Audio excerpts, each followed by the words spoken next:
Bien, jóvenes, vamos a continuar con el trabajo.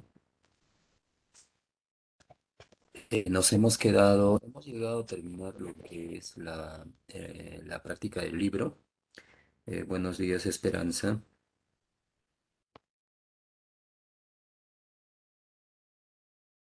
Videlia, buenos días. Rocío, buenos días. ¿Cómo estás, Marilú? Buenos días.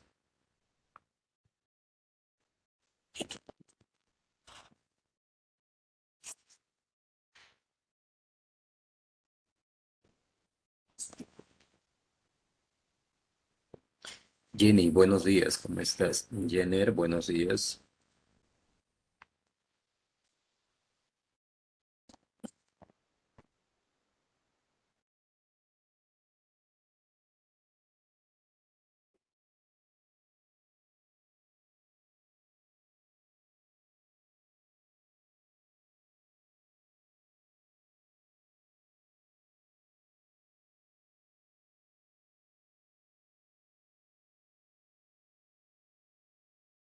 Vamos a continuar el trabajo con la práctica.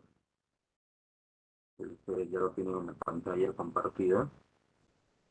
¿Me confirman si están apreciando la pantalla compartida de la práctica?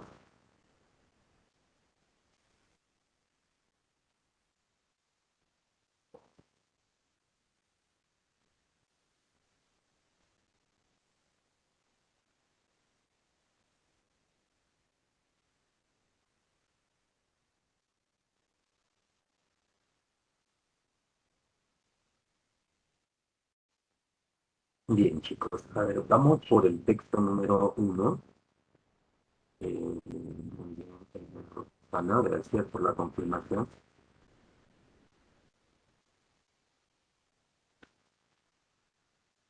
Ahí lo tenemos. Vamos a evaluar para responder la pregunta y nos dice el conocimiento universitario, ¿hasta qué punto o hasta qué texto hemos avanzado en la práctica que tienen ustedes en pantalla, chicos, para no estar repitiendo?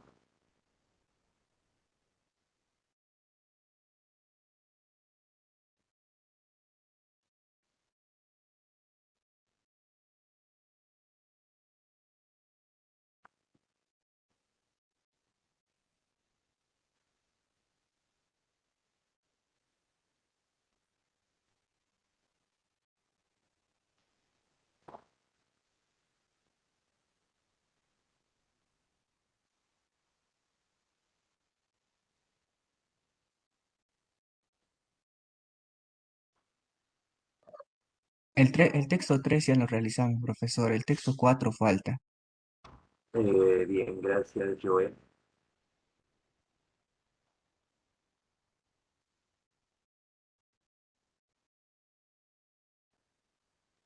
Muy bien, ahora sí lo tenemos.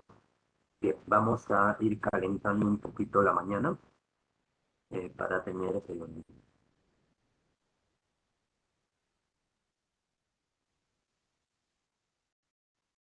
nuevamente las energías necesarias. Dice, en el pasado, la permanencia era lo ideal, tanto si se empleaban en la confección a mano de un par de zapatos como si se aplicaban a la construcción de una catedral. Todas las energías creadoras y productoras del hombre se encaminaban a aumentar hasta el máximo la duración del producto. El hombre construía cosas para que durasen, tenía que hacerlo. Como la sociedad en que vivía era relativamente inmutable, es decir, no cambiaba, ¿no? Rápido, ¿no? Cada objeto tenía una función claramente definida y la lógica económica imponía una política de permanencia. Aunque tuviesen que ser remendados de vez en cuando, los zapatos que costaban $50 y duraban 10 años, resultaban menos caros que los que costaban $10 y duraban solo un año. Sin embargo, al acelerarse el ritmo general del cambio en la sociedad, la economía de permanencia es y debe ser sustituida por la economía de transitoriedad. La tecnología progresiva tiende a rebajar el costo de fabricación mucho más rápidamente que el costo de reparación. Aquella es automática, esta sigue siendo en gran parte una operación manual. Esto significa que con frecuencia resulta más barato sustituir que reparar. Es económicamente sensato confeccionar objetos baratos y reparables que se tiran una vez usados, aunque puedan no durar tanto como los objetos reparables. Bien, interesante el texto, ¿no? De los productos, ¿no es cierto? Que a contraste del pasado, en la actualidad son más descartables o desechables, ¿no? Y esto tiene una finalidad también. Bien, vamos a las preguntas. Pregunta 8 nos dice, en el pasado, la fuerza creadora del hombre que se orientaba, bueno, se orientaba a en el pasado la fuerza creadora del hombre se orientaba. ¿A qué se orientaba la fuerza creadora del hombre? A construir monumentos y catedrales, a elaborar productos de máxima duración, a hacer productos relativamente durables, construir un mundo permanente e incompleto, o frustrar el deseo de cambio y progreso. A ver, profe, buenos días. Claro, literalmente, Jenner, ¿no? Claro, elaborar productos de máxima duración. Es así pues como nos hemos mantenido pues, digamos, también de alguna u otra forma satisfechos, ¿no? Por el gasto que no se hacía. Bien, ahora vamos a la pregunta 9. Sustituir se hace más viable que reparar y esto se debe a qué se debe sustituir se hace más viable que reparar. Jacqueline me dice la 9, la D, y Trecia me dice que puede ser la C. Vamos a ver C y D. C al acelerado progreso de la tecnología y D a las modificaciones estructurales del comercio. Yo creo que sería más adecuada en 9 la C, ¿no? Y lo dice el texto también, al acelerado progreso de la tecnología, ¿no? No a las modificaciones estructurales, ¿no? Entonces, marcamos aquí la alternativa C. Ahí lo tiene. Muy bien. Ahora vamos a la pregunta número 10. Dice, en el fragmento Musa es equivalente. Esta es una pregunta de traducción. ¿Cómo me doy cuenta que es de traducción? Porque hay una palabra o frase que se ha extraído del texto. Es cierto, y en base al contexto debo yo asimilar la interpretación o el significado que posee.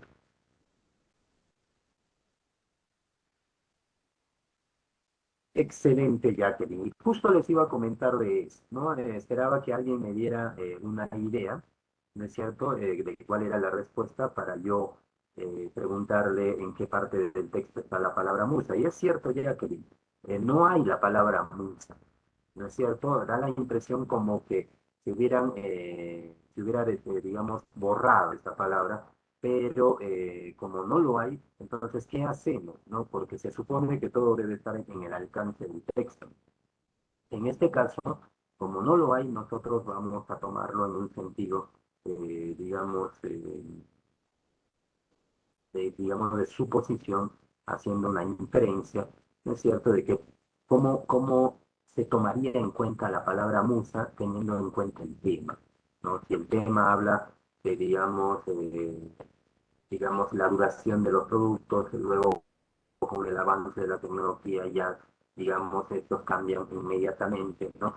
Entonces, ¿cómo se tomaría la palabra musa, ¿no? O también lo podemos hacer independientemente al texto, ¿no? Independientemente al texto, ¿no?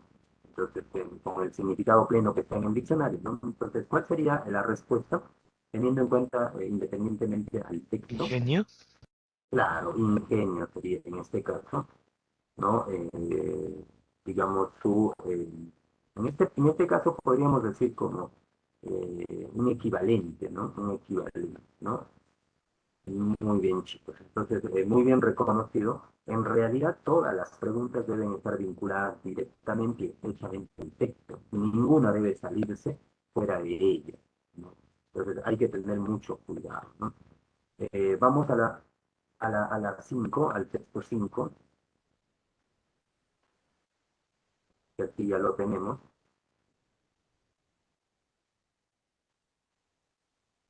La sociedad altamente tecnificada del futuro se configurará en función del coeficiente del cociente de inteligencia, pues al disponer todos de las mismas oportunidades y ante la existencia de un alto nivel de especialización, se presentará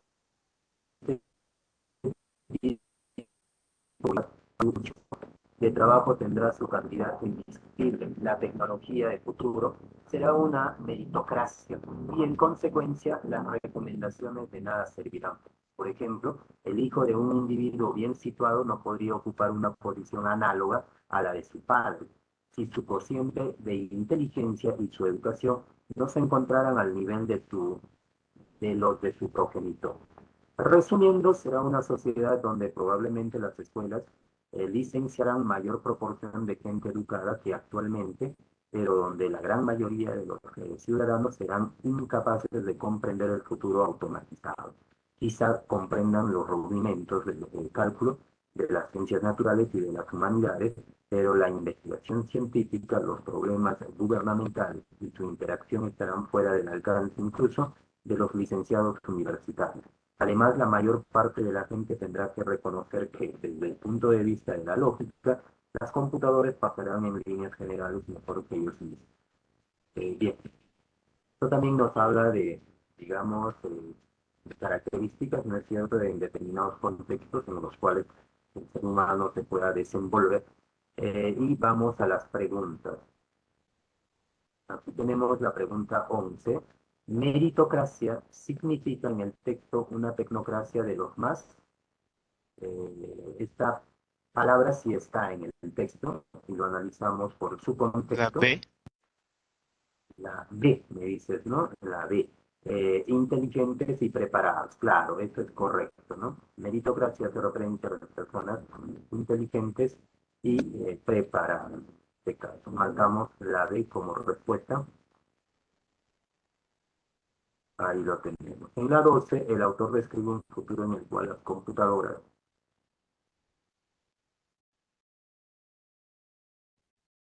sustituyen a los La profesores. C, Perdón. la Ah, C. la C. Muy bien, Jacqueline también nos dice la C. Superan parcialmente al hombre. Y esto es correcto, muy bien, Frecia. Marcamos la C. Superan parcialmente al hombre, ¿no? En el sentido de que no, digamos, hay una digamos, autonomía total, ¿no?, de las máquinas. Ahora vamos al texto número 6.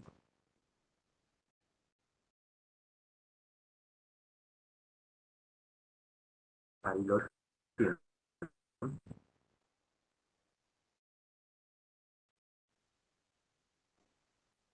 El entendimiento, el gracejo, el juicio, o como quieran llamarse los talentos del espíritu, el valor, la decisión, la perseverancia en los propósitos, como cualidades del temperamento, son, y sin duda, en muchos aspectos buenos y deseables, pero también pueden llegar a ser extraordinariamente malos y dañinos.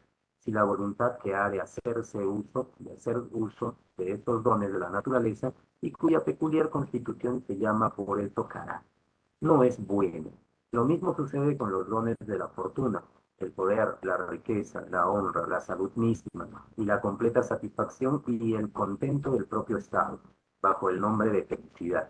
Dan valor y tras él a veces arrogancia si no existe una buena voluntad que rectifique y acomode a un fin universal el influjo de esa felicidad y con el principio todo de la acción. Así parece constituir la buena voluntad la indispensable condición que nos hace dignos de ser felices. Bien, ahí tienen la primera pregunta del texto, que es la 13. Según el texto, el valor, ¿no? Que específicamente está tomando en cuenta, ¿no?, esta parte informativa para obtener un resultado, una respuesta. ¿Y cuál sería esta? Jenner me dice la A, está Ah, determinado por el carácter. Mm, Jacqueline me dice la B, es un atributo bueno y malo a la vez. Claro, eso es correcto, ¿no? Y en el texto lo explica, ¿no? Pueden ser buenos, deseables, pero también pueden llegar a ser malos, ¿no? Y esto va a depender de qué, o de qué, de la voluntad, ¿no es cierto?, de la persona. Entonces la respuesta es correcta, marcamos en este caso la B, ¿no? Marcamos la B. Vamos a la pregunta número 14. Dice, ¿la felicidad depende de qué, chico? Jacqueline me dice la 14. La C, 14, la C. La C, me dice, a ver, vamos a ver, de la buena voluntad. Claro, ya lo estamos también. Entonces marcamos la C como respuesta, de la buena voluntad, ¿no? La felicidad depende de la buena voluntad. El entendimiento y la perseverancia son. ¿Qué vienen a ser el entendimiento y la perseverancia? La D, los talentos del espíritu. ¿No es más bien esto como una característica? Mm, ¿Ya sé, profesor? la C y la A.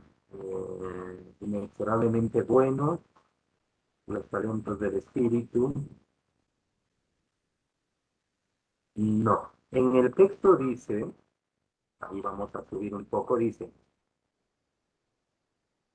eh, para-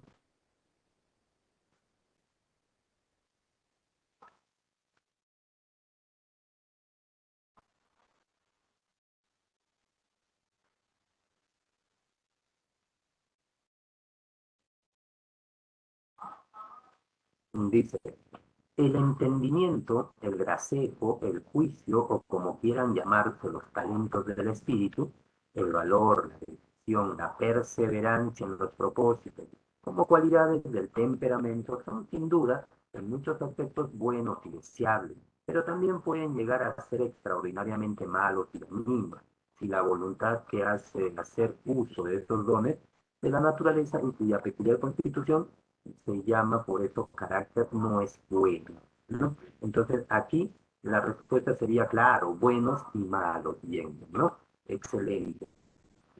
Entonces el entendimiento y la perseverancia son buenos y a la vez también son malos y todo depende, ¿yo? ¿No es cierto?, del sujeto, ¿no?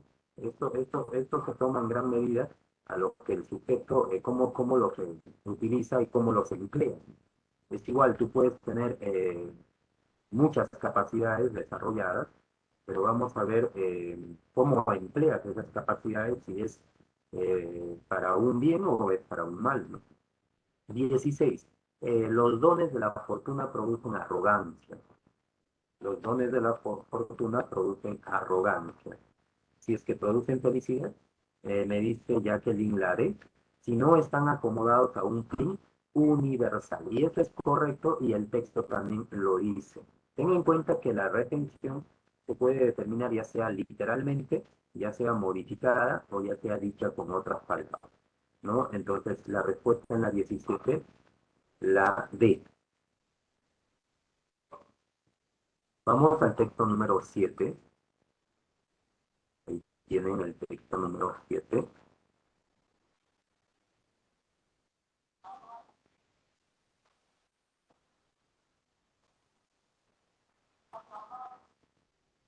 Dice, la tensión muscular es el estimulante más obvio. Falta la 17. No, la 17 hemos dicho falta la 17, ¿no? La 16 hemos resuelto, ¿no? Disculpen, a ver, vamos a subir. Era la 16, ¿no? La que... Sí, tienes razón. Si no están acomodados a un fin universal. Yo lo puse en la... Yo lo puse donde no correspondía, ¿no? Ya. Según el texto, la voluntad, muchas gracias, Jacqueline. Según el texto, la voluntad determina que el valor sea siempre deseable, hace siempre que la perseverancia sea buena, puede ser base de la felicidad. Claro, ya que no, sí, y eso es correcto, ¿no? Según el texto, la voluntad, ¿cierto?, puede ser base de la felicidad. Es que la voluntad es la que, digamos, determina, ¿no es cierto?, si algo, digamos, se va a hacer o no hacer, ¿no?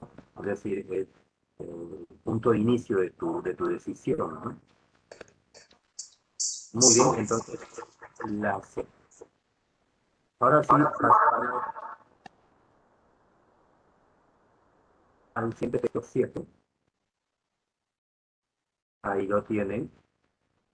La tensión muscular es el estimulante más obvio del crecimiento muscular, la tensión muscular, ¿no? El papel de la tensión muscular en el crecimiento todavía no se ha llegado a entender completamente. Se demostró hace más de 20 años que la cantidad de tensión era directamente proporcional al movimiento de aminoácidos que se movían hacia él. El músculo sintetizaba proteínas más deprisa. La tensión tiene otros efectos sobre el músculo que incrementa su tamaño, estimula directamente los procesos celulares que forman proteínas y aumenta la sensibilidad de dos hormonas anabólicas importantes para el crecimiento muscular, que vienen a ser la insulina y testosterona. La intensidad del ejercicio también afecta al contenido proteínico en los fluidos corporales. Uno de los cambios más importantes producidos con el entrenamiento de resistencia es el incremento del volumen sanguíneo. Esto se produce mediante el aumento de las proteínas de plasma. El entrenamiento y la dieta adecuados desarrollan proteínas plasmáticas y volumen sanguíneo. El sobreentrenamiento y las dietas bajas en calorías y proteínas reducen el volumen del plasma, lo que disminuye el rendimiento y la función cardiovascular, ¿no? Del corazón, en este caso, ¿no? Muy bien, interesante también esto, ¿no? Cuando uno sale a ejercitarse ya sabes qué debes considerar, ¿no? A más tensión, ¿qué podríamos decir, chicos? El La E, texto lo dice, profesor. La D, profesor. la D, ¿no? El músculo sintetiza proteínas más deprisa, y eso es correcto, ¿no? Y está esta información directamente en el texto, así que no hay ningún problema. Literal prácticamente. 19. El volumen sanguíneo se incrementa con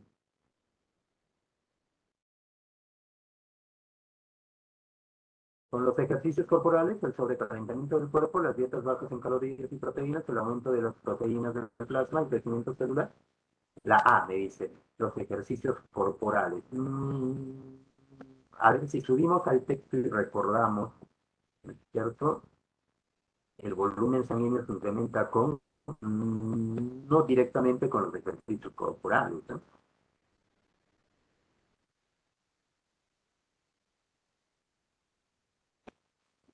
La D, profe.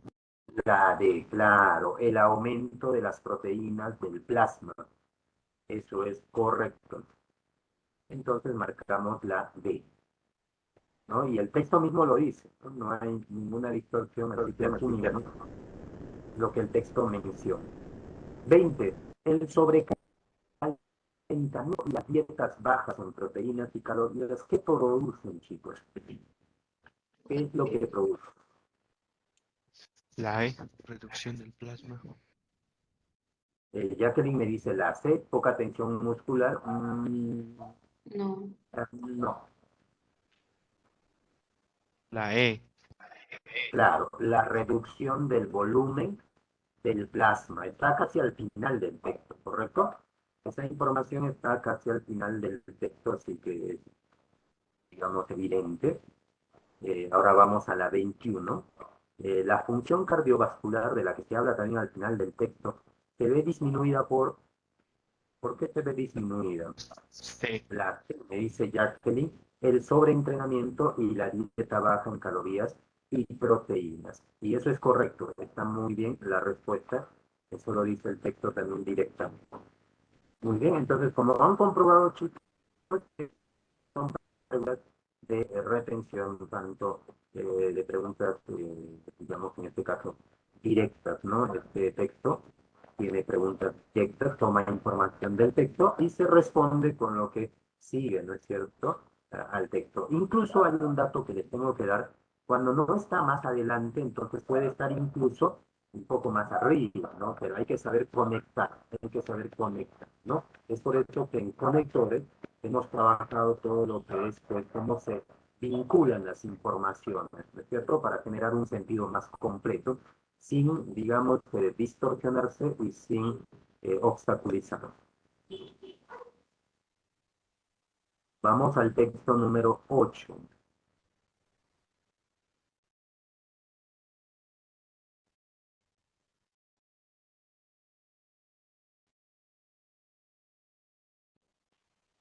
Bien, ahora yo les voy a dejar que ustedes lo evalúen y consoliden la respuesta, pero teniendo en cuenta, es cierto, si dudan, a comprobarlo si esa información, de acuerdo a que les pide, está en el texto literal, modificada o dicha con otras palabras.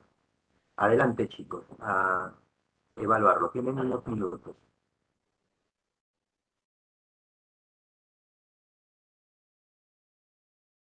Una preguntita, chicos. ¿Se me escucha, el audio se escucha sin dificultades, sin inconvenientes, fluido y nítido, correcto? Gracias, Virelia. Excelente, entonces.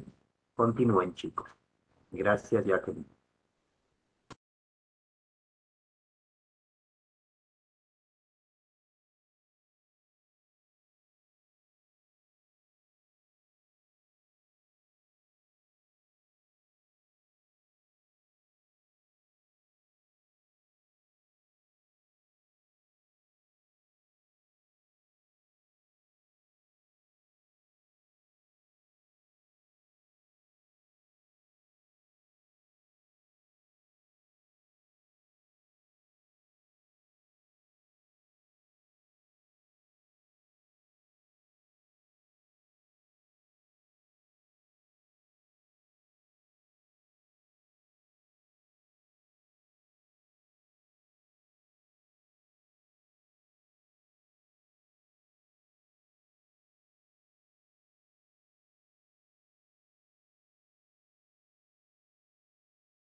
Muy bien.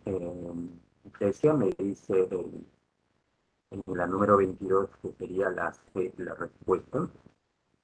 A ver, vamos a ver. Eh, Dentro de las etnias, o sea, de las razas, ¿no? Mencionadas, los alucinógenos naturales cumplían un rol social para su carácter místico. Y esto es correcto, sí, lo dice el texto también, y lo podemos comprobar. Excelente, Jacqueline, también. Vamos a la pregunta 23. El concepto condicionante hace clara referencia a costumbres antiguas, ¿se le podría denominar? No, no. Análisis profundos, patrones culturales, visiones místicas, culturas homogéneas. Lo correcto sería patrones culturales, ¿no? Porque, digamos, lo practican constantemente y lo difunden o transmiten de generación en generación. Entonces sería la C. Muy bien, ahí lo tiene. Entonces ya tenemos las dos preguntas como la C. Vamos al texto 9, chicos. Todo suyo. Adelante.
Muy bien, Precia, me alcanza tu respuesta, la 24 la B.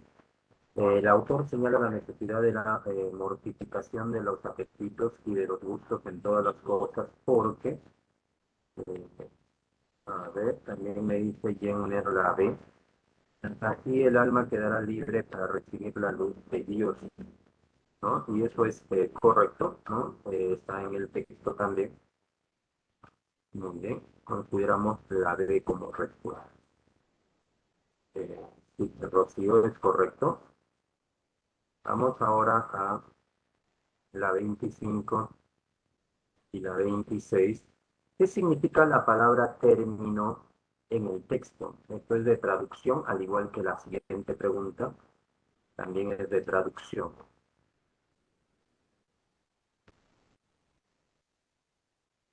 La C. La C, ¿no? Punto de partida o llegada del alma, y eso es correcto. Punto de partida o llegada del alma. Y la 26 en el texto, Dios significa, ¿qué significa en el texto Dios? D. Claro, punto de llegada del alma, ¿no? Muy bien, Glenn. Punto de llegada del alma. Jacqueline, excelente, correcto, marcamos entonces la D. Marcamos la D. Ahora vamos al texto número 10. Vamos a ver qué tan extenso es el texto 10. Ya. Ahí lo tienen para que procedan a su evaluación.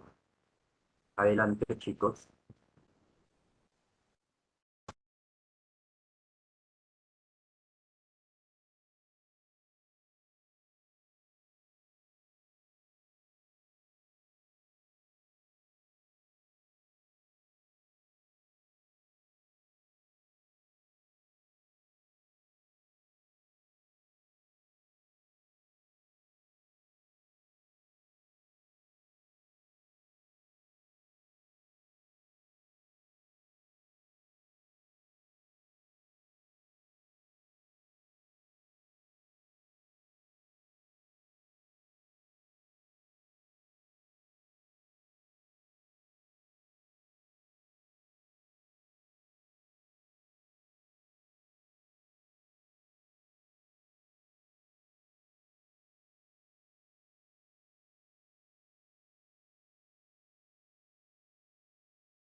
No,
Muy bien, ya Jenner me da de la número 27, ¿no? Su propuesta de respuesta.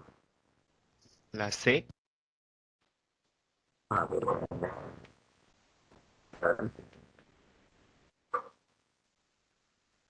dice el descubrimiento de un universo mayor de galaxias en el universo.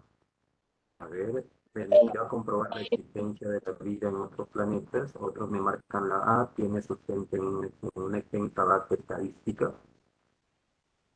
Mm, dependerá del progreso de las observaciones astronómicas. Hace más difícil la comunicación, pero no, esto no impone un límite a la velocidad de la tampoco. La C, profesor. ¿Y por qué no podría ser la B? El descubrimiento de un número mayor de galaxias en el universo dependerá del progreso de las observaciones astronómicas, ¿no?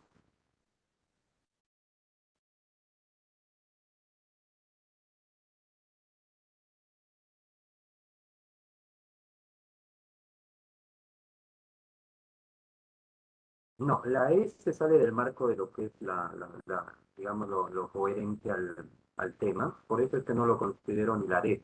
Estaría entre A, B y C la respuesta, pero dice, a medida de las observaciones astronómicas progresan, miren, a medida que las observaciones astronómicas progresan, es de suponer que se descubrirán más galaxias. Esto reforzaría la posibilidad de que exista vida en otros lugares del universo, lo que ya tiene sustento en una base estadística, ¿no? Entonces, por eso digo que puede estar en A, B y C, pero me parece más coherente la B. Dependerá del progreso de las observaciones astronómicas, el descubrimiento de un número mayor de galaxias y está directamente relacionado a las ideas del texto en la primera parte, ¿no? Entonces la respuesta sería la B, chicos, ¿no? Está conforme al texto. Ahí lo tienen. Entonces tomamos en consideración la B.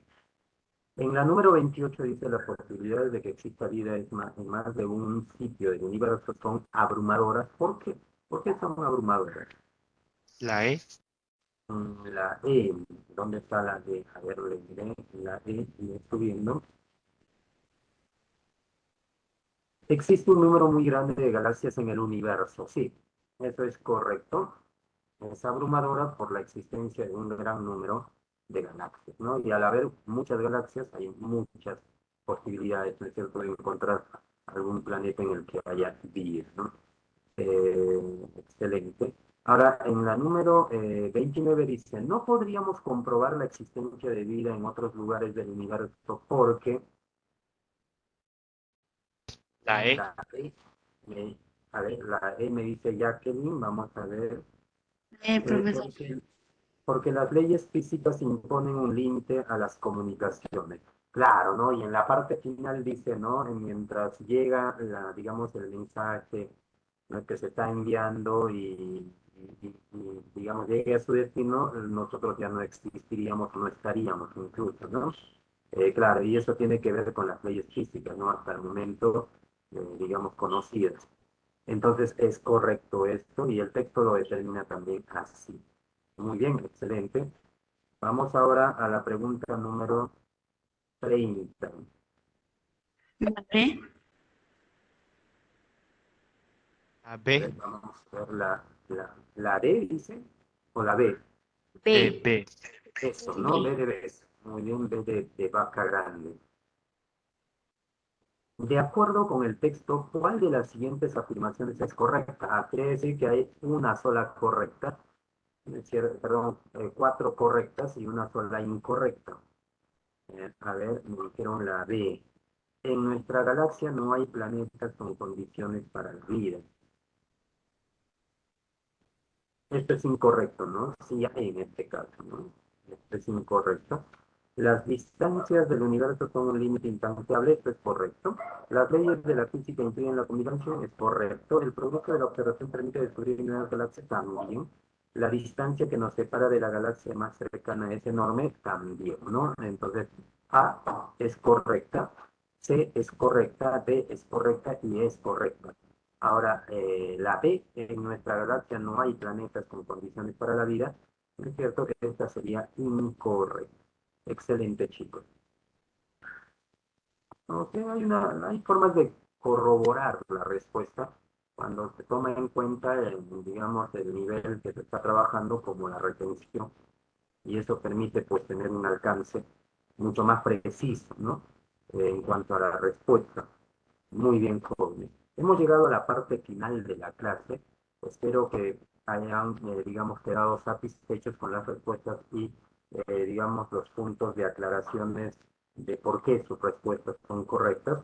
¿Es cierto? Y eso nos permite tener ya un alcance más seguro de continuar trabajando. Eso lo voy a dejar entonces en el aula, ¿les parece? En la tardecita les estaría entregando, ¿sí? Más sus prácticas también, si faltara alguna práctica en el aula, les estaría haciendo llegar también a ustedes, ¿no? Voy a darle una revisada, qué es lo que les falta. De nada, Jacqueline, de nada, chicos. Entonces, gracias por su confirmación. De igual manera, les hago llegar un super like a todos ustedes por su atención y su disposición al trabajo resolutivo. Que tengan un buen fin de semana, chicos. La próxima semana estamos trabajando dos temas, la etimología y la precisión léxica, y dos temas en la misma semana. Precisión léxica ya tenemos, ¿no es cierto?, explicado, y vamos a utilizar esa misma explicación para aplicarlo en los ejercicios. Solamente explicaríamos lo que es la etimología. Bien, jóvenes, nos estamos viendo. Cuídense. Buen fin de semana.